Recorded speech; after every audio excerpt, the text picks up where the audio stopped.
இந்த பிரச்சனையினுடைய தொடக்க புள்ளி அம்மையார் ஜெயலலிதா. ஜெயலலிதாவுக்கும் அதிமுகவுக்கும் ஆள் மனதிலிருந்து அரசியலர்கள் மேலே ஒரு காழ்ப்புணர்ச்சி உண்டு.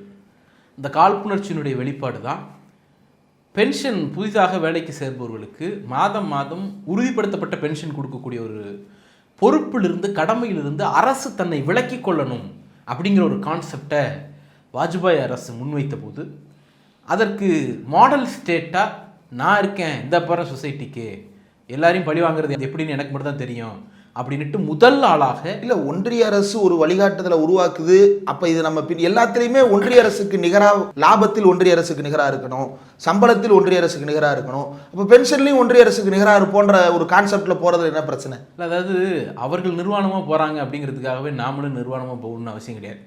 எங்களுக்கு சட்டம் போடுற பழக்கம் இருக்குன்னு சொல்கிறதுக்கான எல்லா உரிமையும் நமக்கு இருக்கிறது. அந்த நாகரிகத்தை அவர்கள் கடைபிடித்திருக்கணும்.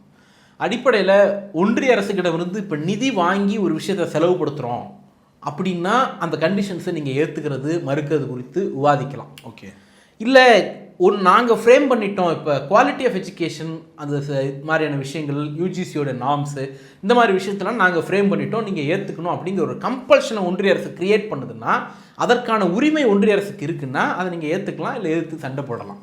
ஆனால் பென்ஷனை மாநில அரசு ஊழியர்களுக்கான பென்ஷனை நாம் யூனியன் கவர்மெண்ட்டோட கஜானாலேருந்து எடுக்கிறது கிடையாது. ஓகே, மாநில அரசு ஊழியர்களுக்கு எப்படி பென்ஷன் கொடுக்கணும் அப்படிங்கிறத தீர்மானிக்கக்கூடிய இடத்தில் அதற்கான அதிகாரம் பெற்ற அமைப்பாக ஒன்றிய அரசு கிடையாது.